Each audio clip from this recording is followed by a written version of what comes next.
רשות הטבע והגנים שמחה לארח אתכם בשעריה בגן לאומי בית שערים, ולפתוח במעמד זה את שבוע האהבה לטבע, למים ולסביבה, וכן להכריז על אירועי 60 למדינת ישראל, כאן במקום שבו נערכו ישיבות והכרזות הממשלה לפני 1,800 שנה.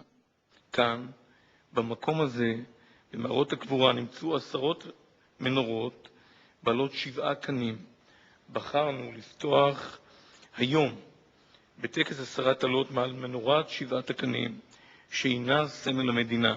המנורה הזאת, שמיד נחשוף אותה, היא סמלה של מדינת ישראל, היא גם מה שמחברת אותנו כסמל למה שהיה, והיא מפיצה נוגה של תקווה לגבי מה שיהיה.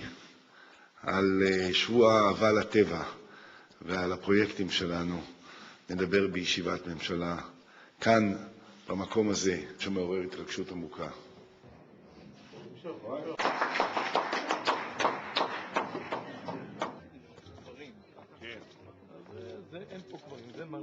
חרגנו ממנהגנו ועזבנו לאירוע חד פעמי את מקום המושב הרגיל שלנו בחדר הישיבות של הממשלה בירושלים.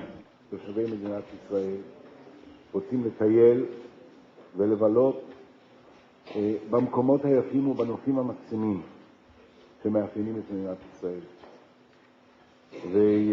והתפקיד שלנו כממשלה הוא לנסות ולשפר את המקומות שבהם אנחנו יכולים לבלות כדי להפוך אותם למקומות שנעים להגיע אליהם, נעים לשהות בהם, נעים ללון בהם ונעים לטייל בהם.